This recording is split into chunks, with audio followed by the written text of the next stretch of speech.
What's up, YouTube? It's Brittany with my second video. I know it's like a month later. I procrastinated because I was nervous to keep uploading videos. But tonight, it's not going to be a long video, I promise you, because the other one was like 17-20 minutes. No, not again. I don't expect anyone to pay attention for that long to my videos. But, so tonight, I want to talk a little about myself. I don't want to give any, advice or encouragement, but I do wish that this touched, a lot of people. So I'm about to open up about parts of my life. I've always been very, very scared to do this because, one, I don't like to be judged because of the decisions I've made or what I've been through.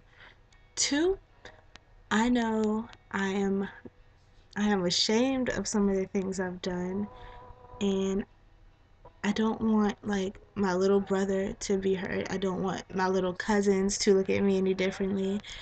I just have so many people that I care about that do not know the secrets to my life. And some people may not. I just, I know that my story can help set free some souls and some people from bondage. And I think it's about time I open up and start, you know, letting people letting people in, and maybe this will help me not be so guarded. Okay? So, I'm from Richmond, Virginia. I went to Tuckahoe Middle School, Freeman High School, Tucker High School, Hermitage High School, and I graduated from Manchester, home of the Lancers. Anyways, I attended Shawan University for 1 year. That's as much background in that area you're gonna get. Um, well, we can start off by saying I failed 8th grade.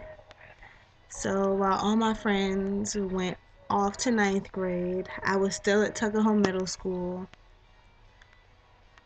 expecting to pass. And, at that time, my mindset was, well, if I didn't pass it last year, why would you put me in the same grade and think I'm going to pass it again?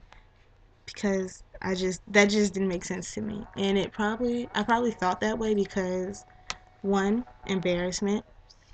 Two, I was just very ignorant. And three, I didn't care about school. I mean, I was freaking, what, 13, 14? And I felt like at that age, I was trying to kill myself. I didn't care about school. I did not care about showing up to school. I didn't care about how people viewed me. I was just an angry little girl. I mean, complete ratchet. Off the chain. I felt like I don't care how old you are. You disrespect me, I will disrespect you.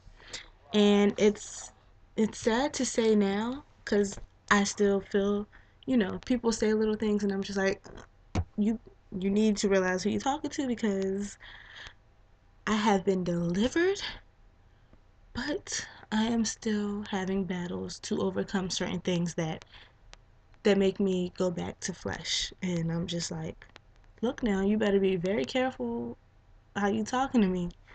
But anyways, so yeah, I failed 8th grade. All my friends went to Freeman, and I was stuck at Tuckahoe. And at this time, I was just like, this is pointless. I hated going home. I went to a house full of very demonic spirits. I mean, at the time, my grandmother was alive, and she was an alcoholic, and she was abusive. My mom was addicted to drugs, and I never really asked her what drugs she was on because I just felt like that was kind of crossing the line, and I never wanted to disrespect her. But I don't think there's a drug out there that she hasn't tried. My mom, to go hard, go home. Mom Dukes went, Mom Dukes went all the way hard, and then my dad lived next door to me, and we never really had an actual conversation about the drug thing. I just know that he was addicted to drugs. We never really had a relationship. he would always, say I'm his daughter, but it's the whole actions speak louder than words thing. And at the time, I didn't feel like I didn't feel like he actually gave two craps about me. So yeah, school was my getaway spot. I didn't care about getting a grade. I just cared about not having to go to that house. I just cared about getting away from all the pain and hurt I was going through at home. And when, not the year I failed, but the year I had to repeat, I was involved in an older guy. I was like 14, he was 17, and I gave my everything to this dude. Like, everything that I should have been giving to my mom, to my dad, to my grandma, to my little brother, to all my other brothers, to family that I just rebelled against, I gave to him. And you want to know what he did? He did exactly what any other young boy did. He took full advantage of the fact that I was lost and hurting, and he made it seem like he loved me, and, you know, I ended up giving him my innocence. And after that, what he do? He chucked the deuce, and he was gone. And that really, really, really hurt. Like, I remember going to school in like tears. I couldn't even ride the school bus. I hated everyone. Every day I would go to school and sit in school suspension because I put my life into this guy, and I didn't know it at the time, but he had so much of a control over me that I was willing to take my own life if I couldn't have us. And the sad thing is that there was never an us. There was never an us. There was always a him. And there was always me, the annoying net that just kept ticking at him, ticking at him, ticking at him. And it's all because he made me feel good. After leaving him, I was still going back to the house. And I still had to fight with my grandma. I had to see my mom nodding off, going to sleep. I had to see her, or I didn't even want to look at it because it hurt my heart so bad, but I could hear it behind my head. The sniffing of cocaine, just like and I watched them walk around and rub their nose and just be paranoid and nod off. And my grandma was so old that it was kind of scary to see the alcohol have an effect on her the way it did. She would drink and listen to her oldie but goodies, oldie but goodies, yeah. And they in the ABC story it says spirits, and that's exactly what that alcohol did. It pulled out spirits from my grandmother that she was dealing with, that she never got delivered from. She would come to the back room. And remind you, we were in a 2-bedroom shack off of Perham Road in the West End. Like, yeah, we were surrounded by all the white people, but Midway Road was straight hood. Like, it was just straight hood. 2-bedroom apartment. We had about 8 people living in that apartment. The back room had my mom's bed, and then the other side of the wall was a twin bed. Me and my cousin Coco was in the twin bed. My mom's bed was her and her boyfriend and my little brother. Or sometimes it was, in the twin bed, me, Coco, and my little brother. Like, it was crazy. And grandma, back to what I was saying, grandma would drink and just come to that back room with all of us and go from one person to the next. One person to the next. And I, at that age, grew to resent her. I absolutely felt at the time that I hated her. And I didn't understand how everyone else's grandma was like the go-to woman. Like, everyone was like, I'm going to grandma's this weekend. I'm going to my grandma's, you know? And I'm like, I freaking hate my grandma. I just want to get away from her. Can I go to your grandma's? Like, I just, ugh. I'm sorry. I really just didn't understand how the one who's supposed to love me unconditionally, who's supposed to, take my side when my mom tells me no or something like that, was the one making me like hate myself, making me hate her, making me hate everyone that I was living with. I started I started to take things out on my little brother just cuz he was younger than me. Just cuz I knew he couldn't protect himself. And it hurt me because I didn't know how to control the monster that I was creating within myself. And not until I got older I realized, dang man, my grandma was really dealing with stuff. You know, I, I'm sorry because I never talk about this, so that's why I'm crying. It's so emotional. But when grandma was still alive, I never knew, like, she died at what, age 76? And I never, in my whole entire life of living, I'm 21 years old, I never seen this woman smile, you know? I never seen her with a man. I never seen her actually joyful.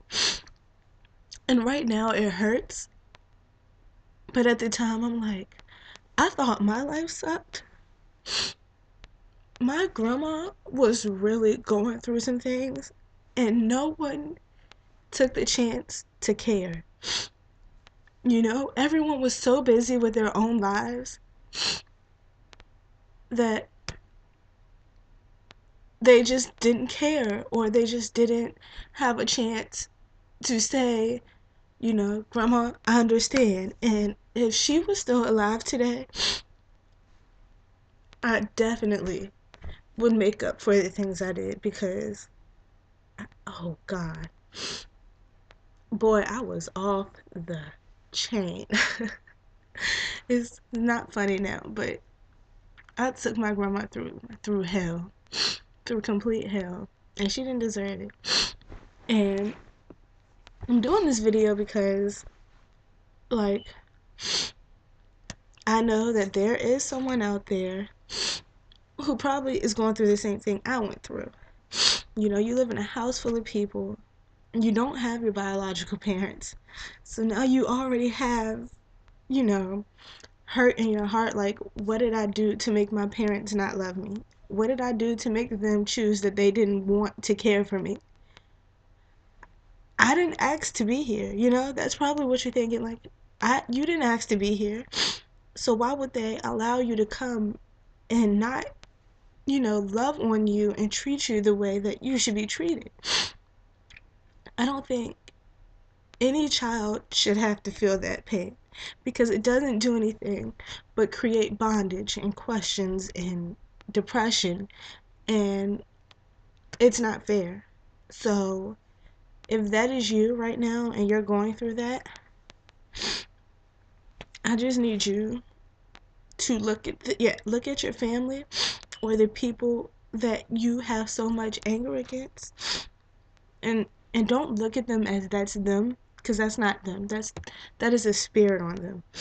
you know at the time I hated my family, but now I look and I'm like, when my mom used to yell, that wasn't my mom. My mom is the woman she is today.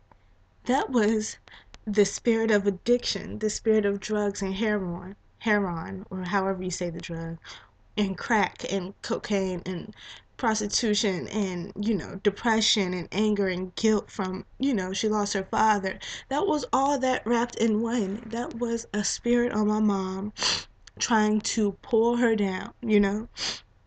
And the spirit on my grandma, come on now. There is no way someone that mean could take on like 4 generations of kids that are not hers and care for them and take them in and try to build them up to be better than what our parents left us as. So the next time you choose to get angry, You're gonna get angry. I mean, you're only human. You're gonna get angry. Just be careful of what you say, of what you do, because I promise you right now, sweetheart, in a few years, you're gonna regret it. When you understand, you are gonna regret it.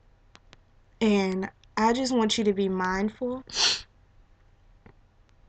be very mindful of the things you say, because your words hold weight. Your words have power. Instead of speaking with whatever is happening or speaking against it, start to speak optimistic thoughts. Start to speak positive, you know? And there's the first change begins with you. You can't, nothing in your life will ever change until you decide the decision, it's time for a change. I love you. I'm fighting for you. And I hope this helped you.